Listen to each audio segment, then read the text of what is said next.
जहाँ धर्म होगा वहाँ हिंदू मुसलमान करेंगे, और जहाँ मुसलमान नहीं होगा वहाँ 35 बिरादरी 36 बिरादरी करेंगे। कि कोई ऐसा नोट छपा ही नहीं है कि हमारा ईमान खरीद ले। कि राजा का बेटा राजा नहीं बनेगा। लोकतंत्र में वोट से तय होगा कि हमारा शासक कौन बनेगा। यह देश सबका था, सबका है और सबका रहेगा, यह हमारा संकल्प है।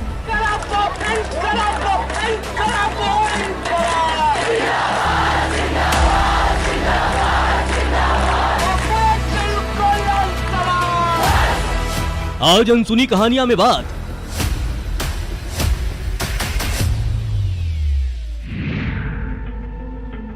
आजादी के नारे लगाने वाले इस चेहरे से आप भलीभांति परिचित होंगे। भगत सिंह की हम लड़के लेंगे, अरे सुन ले मोदी, हम लड़के लेंगे, हम लड़के रहेंगे।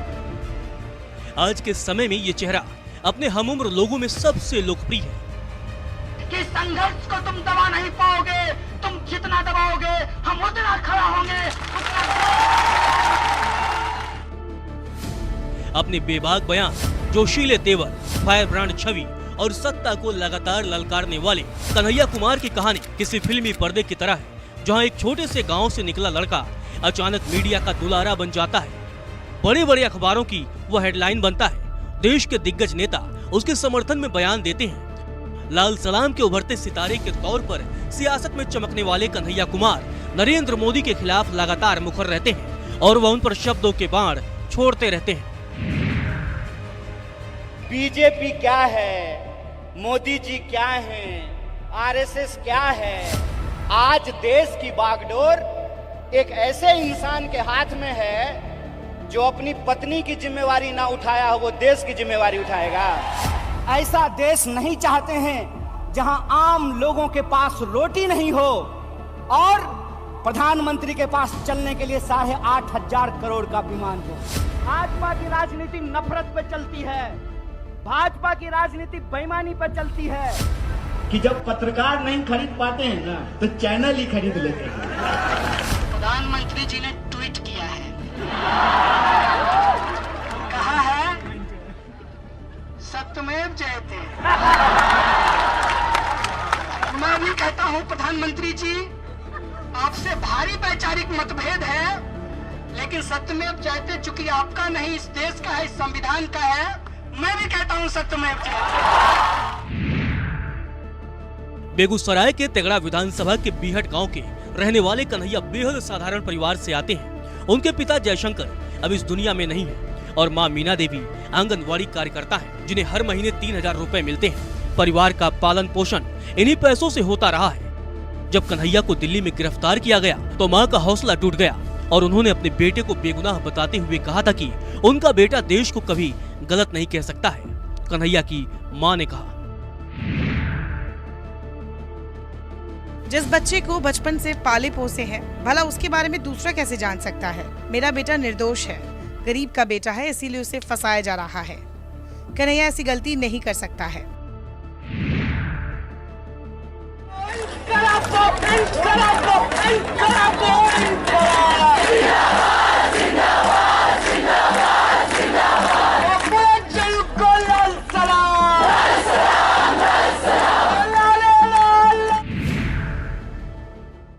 वो कहावत है कि पूंछ के पांव पालने में दिख जाते हैं। कन्हैया के बारे में ये बात सटीक बैठती है।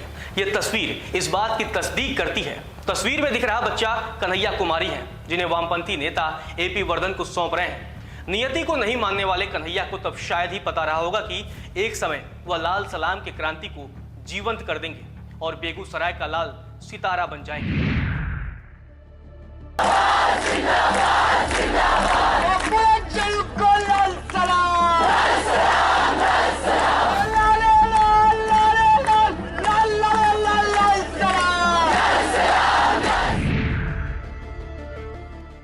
दो जनवरी 1987 को जन्मे कन्हैया कुमार को स्कूल के दिनों से ही थिएटर करना बेहद पसंद था। उनकी शुरुआती पढ़ाई गांव के बगल में बरौनी से हुई।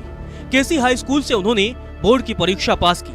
इसके बाद 2007 में पटना के कॉलेज ऑफ कॉमर्स में एडमिशन लिया, जहां से उन्होंने भूगोल में डिग्री हासिल की।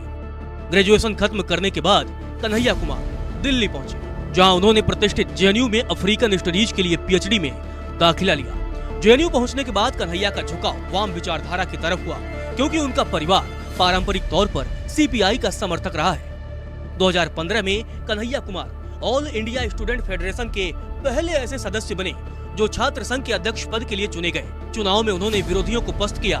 बताया जाता है कि चुनाव के एक दिन पहले उनकी दी हुई स्पीच उनके चुनाव जीतने की मुख्य वजह थी।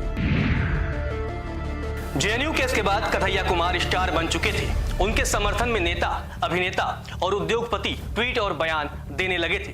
अंग्रेजी अखबार द टेलीग्राफ ने कन्हैया कुमार की शान में हेडलाइन दी, रेड स्टार ओवर इंडिया, जिसकी खूब चर्चा हुई।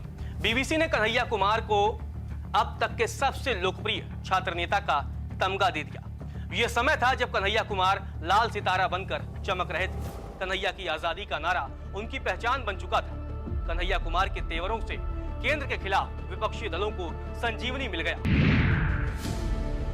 बिहार के लेनिनग्राद कहे जाने वाले बेगूसराय के कन्हैया कुमार ने 3 मार्च 2016 की रात प्रतिष्ठित जेएनयू में पूंजीवाद, भुखमरी और गरीबी से आजादी के नारे बुलंद किए तो कई लोगों को लगा कि भारत में वामपंथ की बंजर होती सियासी जमीन को पानी देने वाला एक युवा बागवान मिल गया है।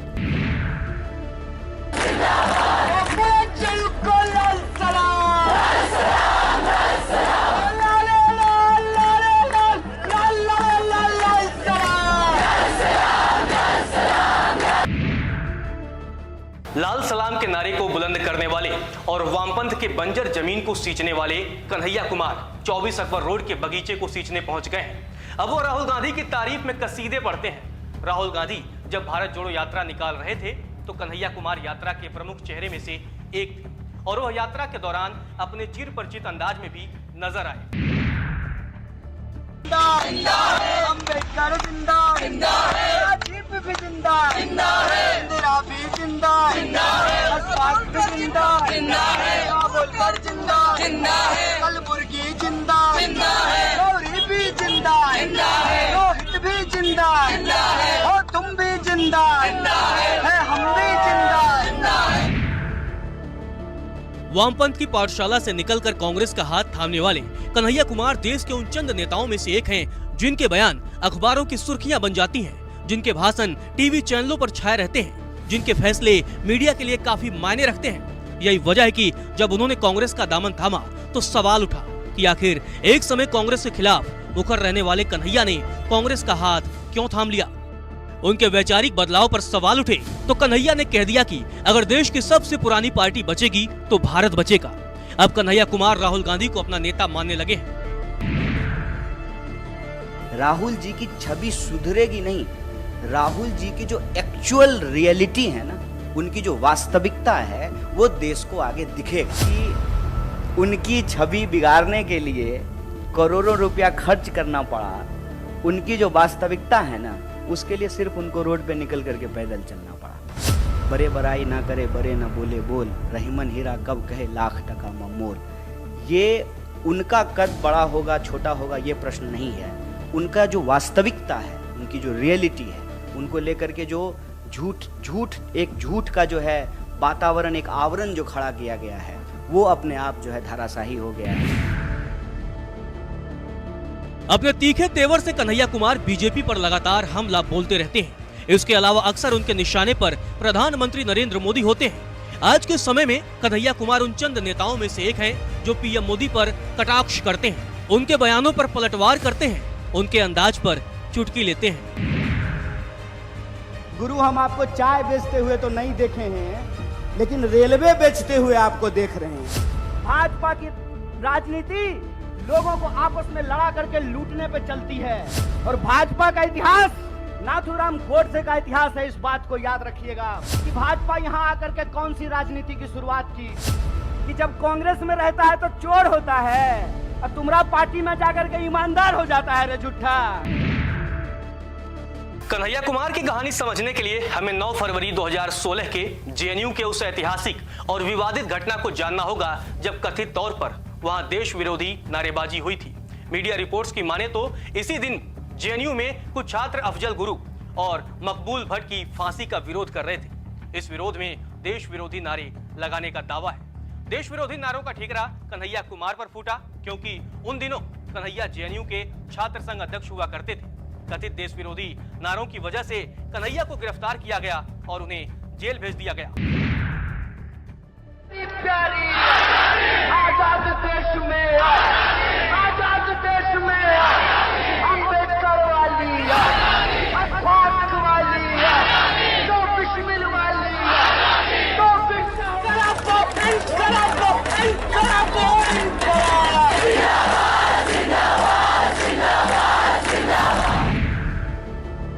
कथित देश विरोधी नारेबाजी मामले में जेल जाना कन्हैया कुमार के लिए सियासी वरदान साबित हुआ। देखते देखते कन्हैया कुमार मीडिया में छा गए। बड़े बड़े टीवी चैनल कन्हैया को अपने कार्यक्रमों में बुलाने लगे और उनके साथ इंटरव्यू करने लगे। टीवी चैनलों पर छाने की वजह से कन्हैया की घर घर में पहचान हो गई, कोई सही तो कोई गलत, लेकिन गली चौराहों पर खाने की टेबल पर कन्हैया की बात जरूर होती रही। प्रधानमंत्री जी ने ट्वीट किया है, कहा है सत्यमेव जयते। मैं भी कहता हूं प्रधानमंत्री जी, आपसे भारी वैचारिक मतभेद है, लेकिन सत्यमेव जयते चूंकि आपका नहीं, इस देश का है, इस संविधान का है, मैं भी कहता हूं सत्यमेव जयते। इस सत्ता ने जब जब अत्याचार किया है, जेएनयू से एक बुलंद आवाज आई है और हम उसी को दोहरा रहे हैं। स्टालिन और खुर्शीद की बात कर रहे थे। मेरी इच्छा हुई कि मैं टीवी में घुस जाऊं और उनका सूट पकड़ कर कहूं, मोदी जी थोड़ी हिटलर की भी बात कर दीजिए। वो कहावत है कि बदनाम हुए तो क्या हुआ, नाम तो हुआ। कन्हैया पर यह मुहावरा बिल्कुल फिट बैठता है। जेल से कन्हैया बाहर आए तो विपक्षी दलों ने उन्हें हाथों हाथ लिया। देखते ही देखते एक साधारण परिवार में जन्मा एक युवा देश के सबसे चर्चित नेताओं में से एक बन जाता है। जेल से रिहा होने के बाद कन्हैया कुमार सीधे जेएनयू पहुंचते हैं, जहां सैकड़ों की संख्या में छात्रों ने उनका जोरदार स्वागत किया। रात के करीब 10:30 बज रहे थे। कन्हैया का भाषण शुरू हुआ। अपने 50 मिनट के भाषण में उन्होंने बीजेपी, आरएसएस को निशाने पर लिया। कन्हैया के इस भाषण को प्रमुख नेशनल टीवी चैनलों ने लाइव काटा था। देश की सत्ता ने जब जब अत्याचार किया है, जेएनयू से एक बुलंद आवाज आई है और हम उसी को दोहरा रहे हैं। इस भाषण के बाद कन्हैया को लेफ्ट के बड़े चेहरे के तौर पर देखा जाने लगा। माना गया कि कन्हैया बदहाल लेफ्ट के लिए तारनहार होंगे। कन्हैया तब मोदी विरोधी राजनीति के केंद्र बनकर उभरे थे। सीपीआई ने उन्हें देश भर में पार्टी कैडरों में जोश भरने के अभियान में लगा दिया। कन्हैया पार्टी के भरोसे पर खरे उतरे और उन्होंने देखते ही देखते पार्टी के अंदर एक अलग ही अलख जगा दी, जिसे देखते हुए 2018 में सीपीआई ने कन्हैया कुमार को अपनी राष्ट्रीय कार्यकारिणी में शामिल कर लिया। इसके बाद 2019 के लोकसभा चुनाव में वो अपने गृह जिले बेगूसराय से चुनावी मैदान में ताल ठोकते हैं, लेकिन बीजेपी के गिरिराज सिंह के हाथों उन्हें करारी हार का सामना करना पड़ता है।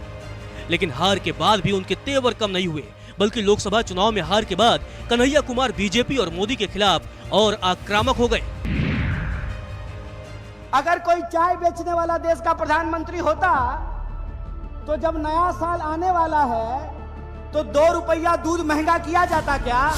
ऐसा देश नहीं चाहते हैं जहां आम लोगों के पास रोटी नहीं हो और प्रधानमंत्री के पास चलने के लिए 8,500 करोड़ का विमान हो।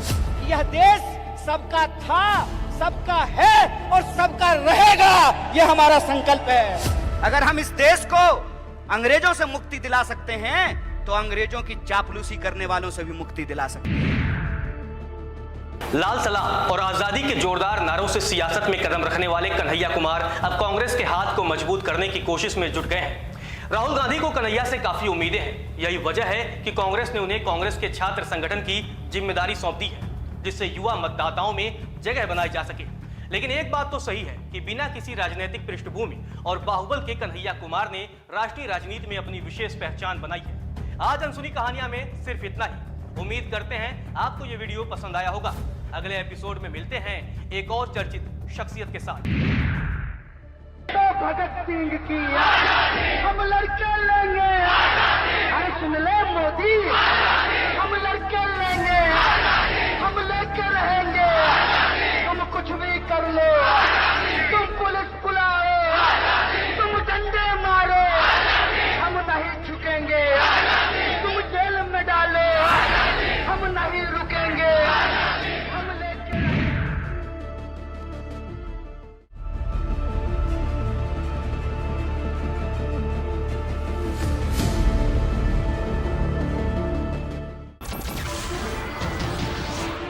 नमस्कार, मैं हूं मानक गुप्ता। अगर आपको हमारा ये वीडियो पसंद आया हो तो इसे लाइक और शेयर जरूर करें, और हाँ, हमें सब्सक्राइब और फॉलो करना ना भूलें ताकि आप देश और दुनिया की कोई खबर मिस ना करें। तो जुड़े रहिए हमारे साथ और देखते रहिए न्यूज़ 24।